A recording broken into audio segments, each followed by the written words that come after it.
Hi hello friends. இன்னைக்கு நம்மளோட சேனல்ல நம்ம பார்க்க போற வீடியோ என்னன்னு பார்த்தீங்கன்னா, my girl friend is an alien series தான். இது ஒரு சைனீஸ் டிராமா.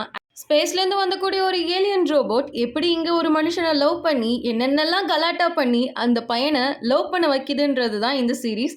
உண்மையிலே ரொம்ப இன்ட்ரெஸ்டிங்காக இருக்க போது வீடியோ எந்த இடத்துலையும் ஸ்கிப் பண்ணாம பார்த்து என்ஜாய் பண்ணுங்க.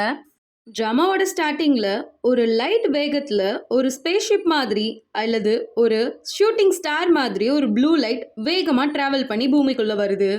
நல்ல ஒரு நைட் டைம். பிரிட்ஜ் மேலே நம்மளோட ஹீரோ சோலோவாக காரை டிரைவ் பண்ணிட்டு போயிட்டு இருக்காரு. இவர் தான் நம்ம ட்ராமாவோட ஹீரோ ஃப்ராங்க்லின். சொல்ல போனால் இவர் ஒரு பெரிய பிஸ்னஸ் மேக்னெட். கார்ல எஃப்எம் ஓடிட்டு இருக்கு. எஃப்எம்ல பூமியை நோக்கி ஏதோ ஒரு ஆப்ஜெக்ட் வரதாகவும் அது என்ன ஆப்ஜெக்ட்னு சொல்லி நாசாவாலே இன்னும் கண்டுபிடிக்க முடியலன்றதாகவும் அந்த ரேடியோல ப்ளே ஆயிட்டு இருக்கு. அந்த நேரம்னு பார்த்து நம்ம ஹீரோக்கு அவரோட அசிஸ்டன்ட் கிட்ட இருந்து ஒரு கால் வருது. சார், வெளியே கிளைமேட் ரொம்ப மோசமா இருக்கு, என்ன வார்க்கா இருந்தாலும் நீங்க சீக்கிரம் முடிச்சுட்டு வீட்டுக்கு வந்துருங்க அப்படின்னு சொல்லி. சரி, அப்படி கிளைமேட் எப்படிதான் இருக்கு அப்படின்னு சொல்லிட்டு பார்க்க போற நேரத்துல கண்ட்ரோல் மிஸ் ஆகி காரோட கண்ட்ரோலே இல்லாம ஒரு பெரிய பிரிட்ஜிலேருந்து கார் கீழே விழுந்து ஆக்சிடென்ட் ஆகிடுது. அந்த டைம் கரெக்டாக ஒரு லேக் பக்கத்தில் நம்ம ஃப்ராங்கோட கார் விழுது. கார்லேருந்து பயங்கர போக எப்படியாவது தப்பிச்சா போதுன்னு கஷ்டப்பட்டு கார்லேருந்து வெளியே வந்துட்டாரு. உடம்புலேருந்து நிறைய பிளட் லீக் ஆகிறனால அந்த இடத்துல ஃப்ராங்க் மயக்கம் போட்டு கீழே விழுந்துடுறாரு. இப்போ நம்மளோட ஹீரோயின் என்ட்ரி. இவங்க பேரு ஜயோகி. ஒரு பெரிய எரிக்கல் பூமியை நோக்கி வந்துச்சு இல்லையா, அதுதான் இவங்க. ஆக்சுவலி இவங்க ஒரு ஏலியன். அடிபட்டு கடந்த ஃப்ராங்க்லினை பார்த்ததும் இவங்க கிட்ட வந்து ஃப்ராங்க்லினுக்கு ஹெல்ப் பண்ணணும்னு நினைக்கிறாங்க. இவங்க தான் ஏலியன் ஆச்சு இல்லையா, இவங்க கிட்ட நிறைய சூப்பர் பவர்ஸ்லாம் இருக்கும். ஸோ அந்த சூப்பர் பவரை வச்சு இவரை எப்படியாச்சும் காப்பாற்றிடணும் அப்படின்னு சொல்லி இவர் மேலே கை வச்சு இவரோட காயத்தெல்லாம் சரி பண்ணுறாங்க. ஸோ இது வரைக்கும் இவங்க எந்த ஹியூமனையும் மீட் பண்ணதில்லை. ஏன்னா இப்போ தானே ஃபர்ஸ்ட் டைம் பூமிக்கு வராங்க. ஸோ மீட் பண்ண ஃபர்ஸ்ட் ஹியூமன் நம்மளோட ஹீரோ தான். ஹீரோவோட பாடியை டச் பண்ண உடனே அவங்களோட ஹார்மோன்ஸ்லாம் இவங்களுக்கு நல்லாவே ஃபீல் ஆகுது. சரி, இவங்களோட சூப்பர் பவர்லாம் யூஸ் பண்ணி ஃப்ராங்க்லினோட எல்லா காயத்தையும் சரி பண்ண பார்க்குறாங்க. அந்த நேரம்னு பார்த்து ஆக்சிடென்ட்டான கார்லேருந்து பெட்ரோல் லீக் ஆகி கார் பிளாஸ்ட் ஆகுது. ஸோ இவருக்கு எந்த அடியும் பற்றக்கூடாது அப்படின்னு சொல்லி ஒரு ஷீல்டு மாதிரி நம்ம ஹீரோயின் செயல்படுறாங்க. என்னதான் நம்ம ஹீரோயினி கிட்ட பயங்கரமான சூப்பர் பவர்ஸ் இருந்தாலும் இவ்வளோ பெரிய பிளாஸ்ட்டை அவங்களால ஹேண்டில் பண்ண முடியல. ஸோ அவங்க வாயிலிருந்து ரத்தம் வர ஆரம்பிச்சிருச்சு. இவங்க ஒரு ஏலியன் அப்படின்றனால இவங்களோட பிளட் ப்ளூ கலரில் இருக்கும். அந்த பிளட் நம்ம ஹீரோ கையில் பட்டு அந்த பிளட் ஒரு ஸ்டோனாக மாறிடுது. அது மட்டும் இல்லாமல் இவங்க கழுத்தில் ஒரு செயின் போட்டிருப்பாங்க. அந்த செயினில் ஒரு ஸ்டோன் இருக்கும். ஸோ இவங்களுக்கு பயங்கரமான அந்த ஃபோர்ஸ் வந்து ஹேக் பண்ணனால அந்த ஸ்டோனும் பறந்து போய் இவங்க பக்கத்தில் இருக்க லேக்கில் போய் விழுந்துருவாங்க. 1 வீக் கழிச்சு ஃப்ராங்க் கோமாலேருந்து முழிக்கிறாரு. இவரோட டாக்டர், சார் உங்களுக்கு ஒரு பெரிய ஆக்சிடென்ட் ஆகிடுச்சு, நீங்கள் லேக் கீழே விழுந்து கிடந்தீங்க, உங்கள் கார் ரொம்பவே பஸ்ட் அவுட் ஆகிடுச்சு. ஆனால் இதில் அதிசயம் என்னென்னா உங்களுக்கு ஒரு அடி கூட படல. அது எப்படின்னு எனக்கு தெரியவே இல்லை. உங்களுக்கு ஆக்சுவலி அன்றைக்கி என்ன தான் ஆச்சு அப்படின்னு சொல்லிட்டு அவங்க டாக்டர் கேட்க, எனக்கு அன்றைக்கி என்ன ஆச்சுன்ற ஞாபகம்லாம் இல்லை. நான் என் காரை ஓட்டிகிட்டு போனேன், திடீர்னு கார் என் கண்ட்ரோல்லேருந்து மிஸ் ஆகிடுச்சு, நான் கீழே விழுந்துட்டேன். அதுக்கப்புறம் எனக்கு என்ன ஆச்சுன்ற ஐடியாவே எனக்கு இல்லை. ஆனால் எனக்கு செஸ்ட் கிட்ட மட்டும் ஏதோ ஒரு ஃபீல் ஆகுது அப்படின்னு சொல்லிட்டு ஃப்ராங்க் டாக்டர் கிட்ட சொல்லுவார். ஃப்ராங்க் உங்களுக்கு ஆக்சிடென்ட் ஆனதில் ஒன்றுமே ஆகலை, பட் நீங்கள் நல்லா ரெஸ்ட் எடுத்தால் மட்டும் போதும் அப்படின்னு சொல்லிட்டு டாக்டர் அங்கேருந்து கிளம்பிடுவார். 1 வீக்காக நம்ம ஹீரோயின் ஜயோகியும் அந்த லேக்கில் தான் இருப்பாங்க. லேக்லேருந்து எழுந்திரிச்சு வந்த உடனே அங்கே ஒரு தாத்தா மீன் பிடிச்சிட்டு இருப்பாரு. அவரை ஸ்கேன் பண்ணி அவர் யார், எங்கேருந்து வந்திருக்காரு, அவர் பேர் என்ன எல்லாத்தையும் சொல்லிடுவாங்க. ஜயோகி அந்த தாத்தாவோட பேர் சொல்லி, நான் ஒரு பிளானெட்டில் வாழ்ந்துட்டு இருந்தேன், திடீர்னு ஏதோ ஒரு மிஸ்டேக்னால நான் இங்கே வந்துட்டேன், திரும்பி எப்படி என் பிளானெட்டுக்கு போகிறதுன்னு எனக்கு வழியே தெரியல அப்படி இப்படின்னு பேசிகிட்டு இருந்தாங்க. அதை கேட்டு அந்த தாத்தா, ஐயோ இந்த பொண்ணுக்கு பைத்தியம் முடிச்சிருச்சு அப்படின்னு சொல்லி தெரிச்சு ஓடி போயிட்டாரு. சரி, கொஞ்ச நேரம் ரிலாக்ஸ் பண்ணலாம் அப்படின்னு உட்காரும்போது உங்க தலையில இந்த டார்டைஸ் கீழே விழுந்துருச்சு. இது இந்த நாட்டோட பிராணி போல அப்படின்னு சொல்லிட்டு தூக்கி போட பார்ப்பாங்க. அப்போ அந்த டார்டைஸ் நம்ம ஹீரோயினி கிட்ட பேசுது. ஜயோகி, நான் யாருன்னு உனக்கு தெரியலையே, நான் தான் உன்னோட பர்சனல் அசிஸ்டன்ட் அப்படின்னு சொல்லுது. ஆமாம், பூமிக்கு வந்தது ஜயோகி மட்டும் இல்லை, அவளோட சேர்ந்து அவளோட அசிஸ்டண்ட்டும் வந்துட்டான். ஆக்சுவலி நம்ம ஹீரோயின் லேக்கில் விழுந்த மாதிரி இந்த பர்சனல் அசிஸ்டன்ட் ரோபோவும் லேக்கில் விழுந்துரும். அந்த நேரம்னு பார்த்து இந்த ரோபோட்டோட சிபியூவை ஒரு டார்டைஸ் முழுங்கிடும். ஸோ இதுக்கிட்ட இருக்கக்கூடிய சூப்பர் பவர் வச்சு அந்த டாட்டாயோட உடம்புல பூந்து அது ஒரு ரோபோட்டாக செயல்பட ஆரம்பிச்சிடும். அண்ட் இந்த டாட்டாயினால நல்லா பேசவும் முடியும். ஆனால் இதுக்கிட்ட இருக்கக்கூடிய கம்மியான பவர் இருக்கனால தான் கம்மியான வால்யூமில் பேசும். இது பேசுறது ஜயோகிக்கு மட்டும் தான் கேட்கும். நம்ம இந்த பூமிக்கு வந்து இதோட 7 நாள் ஆயிடுச்சு. நம்மளோட ஸ்பேஸ் ஷிப்போ நம்மளை விட்டுட்டு போயிடுச்சு. இனிமேட்டு நம்ம கிரகத்துக்கு நம்ம எப்படி போக முடியும் அப்படின்னு சொல்லி இந்த டாட்டாய் கேட்கும். அதை பற்றி நீ ஒன்றும் கவலைப்படாத, நம்மளோட ஹெட் குவார்ட்டர்ஸ்க்கு சிக்னல் கொடுக்கறதுக்கு தான் என்கிட்ட டிவைஸ் இருக்கே அப்படின்னு சொல்லிட்டு செயினில் இருக்கக்கூடிய டிவைஸை பார்ப்பாங்க. ஆனால் 7 நாளைக்கு முன்னாடி அந்த டிவைஸை தொலைச்சிருப்பாங்களே லேக் பக்கத்தில். ஸோ அதனால அந்த டிவைஸ் இல்லாமல் இவங்க ஹெட் குவார்ட்டர்ஸ்க்கு ரிப்போர்ட் கூட பண்ண முடியாது. அடி பாவி ஜயோகி, அந்த இண்டிகேட்டர் இல்லாமல் நம்ம எப்படி நம்ம கிரகத்துக்கு போகிறது, அதை நீ எங்கே தொலைச்சுன்னு உனக்கு ஞாபகம் இருக்கா அப்படின்னு சொல்லிட்டு அந்த டாட்டாய்ஸ் கேட்கும். நான் அதை எங்கே தொலைச்சேன்லாம் எனக்கு சரியாக ஞாபகம் இல்லை, ஆனால் நான் பூமிக்கு வரும்போது ஒரு ஆள் அடிபட்டு கிடந்தான், நான் அவனை காப்பாற்ற போனேன், ஒருவேளை நான் அவனை காப்பாற்ற போன இடத்துல நான் தொலைச்சிருக்கலான்னு நினைக்கிறேன் அப்படின்னு சொல்லுவா. சரி, அந்த ஆளோட ஃபேஸாவது உனக்கு ஞாபகம் இருக்கா அப்படின்னு சொல்லிட்டு டாட்டாய்ஸ் கேட்கும். ஆனால் இவ தான் வந்து அவனை டச் பண்ண ஃபீலில் மயங்கி போயிருப்பாளே, அதனால ஹீரோட ஃபேஸ் கூட அவளுக்கு சரியாக ஞாபகம் இருந்திருக்காது. அங்கே கட் பண்ணால் நம்ம ஹீரோ இங்கே காட்டுவாங்க. ஹீரோ நல்லா டிப்டப்பாக குளிச்சு ரெடியாகி அவரோட ஆஃபீஸ்க்கு வேகமாக கிளம்பிட்டு இருப்பாரு. அந்த நேரம்னு பார்த்து ஹீரோட அசிஸ்டன்ட் வந்து, சார் இன்னைக்கு நீங்கள் ஆஃபீஸ் போகிறது எனக்கு தெரிஞ்சு சரியாக படலை, நீங்கள் இன்னைக்கு ஆஃபீஸ் போகாமல் வீட்டிலே இருந்துருங்க அப்படின்னு சொல்லும்போது, ஏன் எப்படி சொல்கிற அப்படின்னு சொல்லிட்டு கேட்பாரு. ஆமாம் சார், நீங்கள் லவ் பண்ண நிறைய கேர்ள் ஃப்ரெண்ட்ஸ் நம்ம ஆஃபீஸ்க்கு வெளியே நின்று பெரிய போராட்டம் பண்ணிக்கிட்டு இருக்காங்க, அதனால இன்னைக்கு நீங்கள் ஆஃபீஸ் போகிறது எனக்கு தெரிஞ்சு சரியாக படலை, ஸோ அதனால் வீட்டிலே இருங்க சார் அப்படின்னு சொல்லுவான். இந்த பிரச்சனை எப்படி ஃபேஸ் பண்ணுறதுன்னு எனக்கு தெரியும், இதை நான் பார்த்துக்கிறேன் அப்படின்னு சொல்லிட்டு வேகமாக ஆஃபீஸ் கிளம்பி வந்துடுவார். நம்ம ஃப்ராங்கை மேரேஜ் பண்ணிக்கணுன்றதுக்காக நிறைய பொண்ணுங்க வந்திருக்காங்க, அதுவும் பிரைட் கெட்டப்பில்.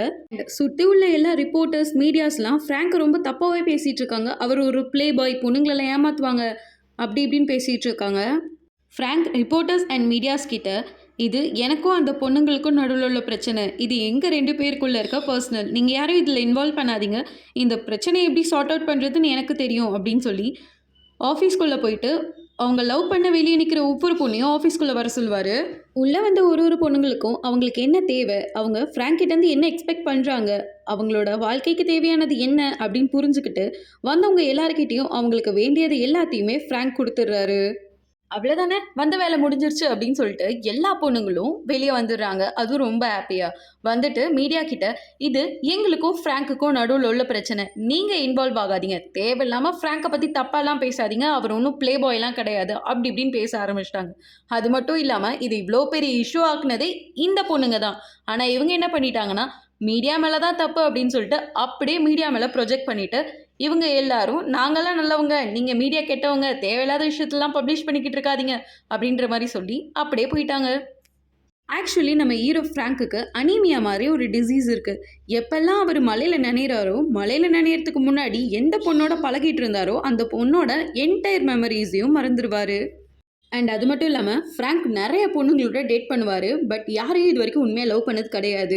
அண்ட் ஃப்ராங்க்குக்கு இந்த மாதிரி ஒரு பிரச்சனை இருக்குன்றதாகவும் டேட் பண்ண பொண்ணுங்களை மறந்துடுவார் அப்படின்றதாகவும் நிறைய பொண்ணுங்க என்ன பண்ணுவாங்கன்னா, ஃப்ராங்கை நானும் லவ் பண்ணேன், ஃப்ராங்க் என்னையும் டேட் பண்ணார், இப்போ என்னைய மறந்துட்டு ஏமாற்றிட்டாரு அப்படின்னு சொல்லி ஏமாற்றிட்டு ஃப்ராங்க் கிட்ட அவங்களுக்கு தேவையான நிறைய விஷயத்த பிடுங்கிக்குவாங்க. ஃப்ராங்கோட அசிஸ்டன்ட் ஒரு ஃபைல் எடுத்துகிட்டு வந்து கொடுக்குறாரு. சார், இது ஏதோ ஸ்டோன் மாதிரி இருக்குது, நீங்கள் லேக் பக்கத்தில் அடிபட்டு கிடந்தீங்க, உங்களை தூக்கிட்டு வரும்போது உங்களோட கையில் இந்த ஸ்டோனை நீங்கள் வச்சுருந்தீங்க, இது என்ன ஸ்டோன், இது எப்படி உங்ககிட்ட வந்துச்சு, இது உங்களுக்கு முக்கியமானதா அப்படின்னு சொல்லிட்டு அவங்க அசிஸ்டன்ட் கேட்க, இல்லை இது எனக்கு என்னன்னு தெரியல, இது என் கையில் எப்படி வந்துச்சுன்னு எனக்கு தெரியல, நீங்கள் இது என்னன்னு சொல்லி லேபில் ரிசர்ச் பண்ணுங்க அப்படின்னு சொல்லி கொடுத்துருவாரு. இந்த சைடு அப்படியே நம்ம ஹீரோயின் ஜயோக்கியை காட்டுறாங்க. அந்த டாட்டை நம்ம ஹீரோயினை பார்த்து, நீ எப்படி அந்த டிவைஸை தொலைச்ச, அந்த டிவைஸ் இல்லாமல் நம்மளோட பிளானெட்டுக்கு நம்மளால் போகவே முடியாது, நம்ம கடைசி வரைக்கும் இங்கேயே மாட்டிக்க வேண்டியதான், நம்ம இங்கே வந்திருக்கோன்னு நம்ம ஹெட் குவார்ட்டர்ஸ் கிட்டே இப்போ எப்படி நம்ம சொல்கிறது, அந்த டிவைஸை நம்ம எங்கன்னு போய் தேடுறது அப்படின்னு சொல்லிட்டு கொஷின்ஸாக அடிக்கிட்டு போயிட்டு இருக்கோம். அதெல்லாம் பார்த்துக்கலாம், நான் எப்படியும் டிவைஸை கண்டுபிடிச்சிருவேன் அப்படின்னு சொல்லிட்டு சொல்லுவா. அது எப்படி நீ இவ்வளோ கான்ஃபிடென்ட்டாக சொல்கிற, நீ அந்த ஆளோட ஃபேஸையே பார்க்கல, இந்த உலகத்தில் அந்த ஆள் மாதிரி பல பேர் இருப்பாங்க, நீ ஃபேஸ் பார்க்காம இருந்ததும் எப்படி அந்த டிவைஸை உன்னால் அந்த ஆள்கிட்டேருந்து வாங்க முடியும், நீ என்ன விளையாடுறியா அப்படின்னு சொல்லிட்டு அந்த டாட்டாய்ஸ் கேட்கும். நான் அவனோட ஃபேஸை மட்டும் தான் பார்க்கல, பட் அவனோட ஃபிசிக் எனக்கு நல்லாவே ஞாபகம் இருக்குது, அவனோட பாடியோட டைப் இதே மாதிரி தான் இருக்கும் அப்படின்னு சொல்லிட்டு ஜயோக்கி வரைஞ்சு அந்த டாட்டாய்ஸ் கிட்ட காட்டுவா. என்னமோ சொல்கிறப்போ நீ ஒன்றும் ஃபீல் பண்ணாத, நம்ம இதை வச்சு எப்படியாச்சும் நம்ம கண்டுபிடிச்சிடலாம் அப்படின்னு சொல்லுவா. நம்ம மக்கள் அதிகமாக இருக்க இடத்துக்கு போனால் கண்டிப்பாக அவனை கண்டுபிடிக்க முடியும் அப்படின்னு சொல்லிட்டு ஒரு மால்க்கு வருவா. அங்கே பார்த்தா ஒரு அழகான ட்ரெஸ் இருக்கும், இதை நான் ட்ரை பண்ணி பார்த்தா என்ன அப்படின்னு சொல்லிட்டு இவளோட மேஜிக் பவரை யூஸ் பண்ணி அந்த ட்ரெஸ்ஸை ட்ரை பண்ணி பார்ப்பா. என்னதான் இவ ஒரு ரோபோட்டாக இருந்தாலும் இவளும் பெண் தானே, அதனால அந்த மாலில் இருக்கக்கூடிய நிறைய ட்ரெஸ்ஸஸை வெரைட்டியாக ட்ரை பண்ணி பார்த்துட்டு இருப்பா. அப்படியே ஜயோக்கி கண்ணில் ஒரு பிரைட் ட்ரெஸ் பட, வாவ் இந்த ட்ரெஸ் எவ்வளோ அழகாக இருக்குல்ல, இதை நான் இப்போ ட்ரை பண்ணியே பார்ப்பேன் அப்படின்னு சொல்லுவா. அந்த நேரம்னு பார்த்து அந்த டாட்டாய்ஸ், இது கல்யாண பொண்ணுங்க போட்டுக்கிற ட்ரெஸ்ஸு, இதெல்லாம் நம்ம போட்டு பார்க்கக்கூடாது, நீ ஒன்றும் ஹியூமன் கிடையாது, நீ ரோபோட் அப்படின்னு சொல்லும். கல்யாணமா அப்படின்னா என்ன அப்படின்னு கேட்க, அது வந்துட்டு இந்த ஊர் கல்ச்சர், அதை பற்றிலாம் நம்மளுக்கு தேவையில்லை, நீ இந்த ட்ரெஸ் எல்லாம் போடக்கூடாது அப்படின்னு சொல்லிட்டு அந்த டாட்டாய் சொல்லும். ஆனால் ஜயோக்கி அதெல்லாம் கேட்க மாட்டான், எனக்கு இந்த ட்ரெஸ் ரொம்ப பிடிச்சிருக்கு, இதை நான் போட்டே தீருவேன் அப்படின்னு சொல்லி அந்த ட்ரெஸ்ஸை மேஜிக் பவர் யூஸ் பண்ணி போட்டுக்குவா. எல்லாம் நல்லதா போயிட்டு இருக்கு. அந்த நேரம்னு பார்த்து செக்யூரிட்டி கார்டு, ஐயோ நம்ம மால்குள்ள ஏதோ ஒரு திருடி நுழைஞ்சிட்டா, இவளை விட்டா இங்க இருக்க ட்ரெஸ் எல்லாத்தையும் திருடிட்டு போயிடுவா அப்படின்னு சொல்லி எல்லாரும் ஜயோக்கியை துரத்த ஆரம்பிச்சிட்டாங்க. இவளும் பார்த்து பயத்தில் அந்த ட்ரெஸ்ஸை போட்டுகிட்டே ஓடிடுவா. ஓடி அப்படியே வெளியே வர செம்ம டிராஃபிக்காக இருக்கும். வண்டி இங்கிட்டும் அங்கிட்டும் மூவ் ஆகிட்டு இருக்கும். ஸோ காரோட சவுண்ட்லாம் இவளுக்கு ரொம்ப டிஸ்டர்பிங்காக இருக்கும். ஏன்னா ஆல்ரெடி ஃப்ராங்கை காப்பாற்ற போகிறேன்னு சொல்லிட்டு அந்த கார் பிளாஸ்ட் ஆகும் இல்லையா. ஸோ அந்த ட்ராமானால அந்த கார்ஸ்லாம் பார்த்ததும் பயத்தில் நடு ரோட்லேயே உட்காந்துருவா. அந்த நேரம்னு பார்த்து நம்ம ஃப்ராங்க் கார் ஓட்டிட்டு வர இவன் நடு ரோட்டில் உட்காந்துட்டு இருக்கிறத பார்த்துட்டு காரை ஸ்டாப் பண்ணுவான். ஸோ இவன் காரை ஸ்டாப் பண்ண உடனே எல்லாருமே ஃப்ரீஸ் ஆகுற மாதிரி எல்லாமே ஸ்டாச்சு ஆகிடுவாங்க. யாருமே நகர மாட்டாங்க. பட் இவனால் மட்டும் அங்கே நடக்கிற எல்லாத்தையும் பார்க்க முடியுது. இவன் என்ன திங்க் பண்ணுவான்னா, நம்மளுக்கு அனிமேஷியா இருக்குது, பட் என்ன எல்லாருமே ஃப்ரீஸ் ஆகி நிற்கிறாங்க, இது என்ன புது விளையாட்டாக இருக்குது அப்படின்னு சொல்லிட்டு சுற்றி முற்றி பார்ப்பான். இவனுக்கு ஒன்றுமே புரியாது. ஏன்னா எல்லாருமே அப்படியே உறைஞ்சு போயிடுவாங்க. ஸோ அந்த டைம்னு பார்த்து நம்ம ஹீரோயின், அப்பாடா எல்லா காரும் நின்றுச்சு, இப்போ நம்ம எஸ்கேப் ஆகிட வேண்டியதான் அப்படின்னு சொல்லிட்டு எந்திரிச்சு ஓடிடுவா. இப்போ ஓடின கொஞ்சம் செகண்ட்லேயே அவங்க ஸ்டாச்சுவாக இருந்தவங்க எல்லாருமே ரிலீஸ் ஆகிடுவாங்க. ஸோ ஸ்டாச்சுவாக இருந்தவங்க எல்லாருக்குமே இங்கே என்ன நடக்குது அப்படின்னு எதுவுமே ஞாபகம் இல்லை. ஆனால் நம்ம ஹீரோக்கு மட்டும் இங்கே எப்படி இந்த மாதிரி ஒரு அதிசயம் நடக்குது அப்படின்னு சொல்லிட்டு ஒரு குழப்பமாகவே இருக்கும். அங்கே கட் பண்ணால் எங்கள் ஃப்ராங்க் அவரோட டாக்டரை மீட் பண்ணுறதுக்காக வருவார். டாக்டர் என்னை சுற்றி என்ன நடக்குதுன்னு எனக்கு ஒன்றுமே புரியல, நான் வண்டியை ட்ரைவ் பண்ணிட்டு போயிட்டு இருந்தேன், திடீர்னு எல்லாரும் ஃப்ரீஸ் ஆகி நிற்கிறாங்க, இது ஒரு வேளை என்னோட அம்னீஷியாவோட ஸ்டேஜ் 2 இருக்குமோ அப்படின்னு சொல்லிட்டு கேட்குறாரு. ஃப்ராங்க், உங்களுக்கு வித்தியாசமான அனிமேஷியா டிசீசஸ் இருக்கிறது உண்மைதான், ஆனால் அதுக்குன்னு எல்லாரும் ஃப்ரீஸ் ஆகுற மாதிரிலாம் தெரியறதுக்கு வாய்ப்பே கிடையாது அப்படின்னு சொல்லிட்டு சொல்லுவார். ஃப்ராங்க், ரொம்ப வருஷத்துக்கு முன்னாடி உங்கள் அம்மா மலையில் நினைஞ்சதுனால இறந்து போயிட்டாங்க. ஸோ அந்த ஒரு ட்ராமானால நீங்கள் எந்த ஒரு பொண்ணை மலைக்கு முன்னாடி மீட் பண்ணியிருந்தாலும், அந்த பொண்ணோட பேசி பழகியிருந்தாலும், அந்த பொண்ணை பற்றின என்டையர் மெமரிஸையும் நீங்கள் மறந்துடுறீங்க.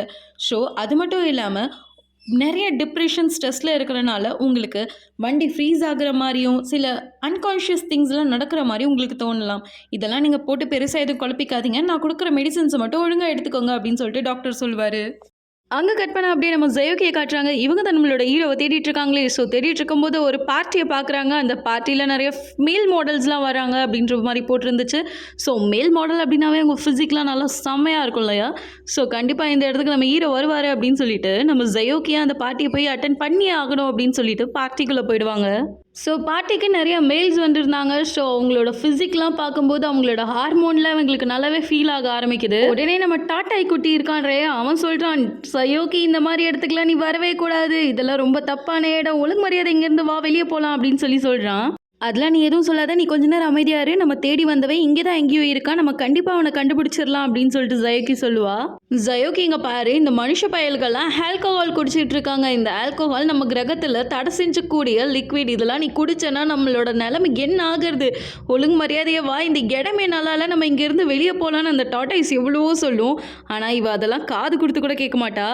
இப்போ பாரு, நான் அந்த ஆளை கண்டிப்பாக கண்டே பிடிச்சிருவேன், அவன் இங்கே தான் கண்டிப்பாக எங்கேயாச்சும் இருப்பான் அப்படின்னு சொல்லிட்டு அங்கே டான்ஸ் ஆடிட்டு இருக்கக்கூடிய எல்லா பசங்க மேலேயும் கை வச்சு தடவி தடவி பார்ப்பா, எங்கேயாவது ஃபிசிக் மேட்ச் ஆகுதா அப்படின்னு சொல்லி. ஆனால் யாரோட ஃபிசிக்குமே மேட்ச் ஆகாது. அந்த பசங்களாம் ஜயோக்கி கிட்டே இருந்தால் ட்ரிங்க் பண்ண அப்படின்னு சொல்லிட்டு ட்ரிங்கிங் கிளாஸ் எடுத்து கொடுப்பாங்க. ஸோ எல்லாரும் சொல்கிறாங்களேன்னு சொல்லிட்டு இவ்வளோ எடுத்து குடிச்சிருவா. இது உண்மையிலே ரொம்ப நல்லா இருக்குல்ல அப்படின்னு சொல்லிட்டு டாடாய்ஸ் கிட்ட பேசிகிட்டு இருப்பா. ஜயோக்கி, நீ பண்ணுறதுலாம் கொஞ்சம் கூட சரியே இல்லை அப்படின்னு சொல்லும்போது, நீ கொஞ்ச நேரம் அமைதியாக எங்கேயே உட்காந்துரு, நான் என்ஜாய் பண்ணிக்கிட்டு இருக்கேன்ல அப்படின்னு சொல்லிட்டு இருப்பா. ஸோ அங்கே இருந்தவனுங்க அந்த டாட்டாயை பார்க்குறேன்னு சொல்லிட்டு லிக்கரை டாட்டாய் மேலே கொட்டிடுவாங்க.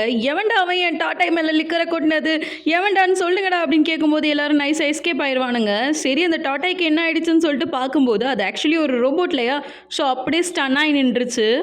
பார்ட்டியில் ஒரு பையன் கிட்டார் ப்ளே பண்ணிக்கிட்டே சாங் பாடிட்டு இருப்பான். அவனை பார்த்ததும் ஒருவேளை இவன் தான் அவனா இருப்பானோ அப்படின்னு சொல்லிட்டு இவனை பார்த்ததும் ஜயோக்கிக்கு இவன் மேலே ஒரு லவ் வந்துடும். ஸோ இந்த பார்ட்டி இங்கே ஓவர் ஆகுது. நெக்ஸ்ட் பார்ட் பார்க்கறதுக்காக இப்போயே சப்ஸ்கிரைப் பண்ணியிருக்கோங்க. வீடியோ பிடிச்சிருந்தா லைக், கமெண்ட், ஷேர் பண்ணுங்கள். தேங்க்ஸ் ஃபார் வாட்சிங். பை.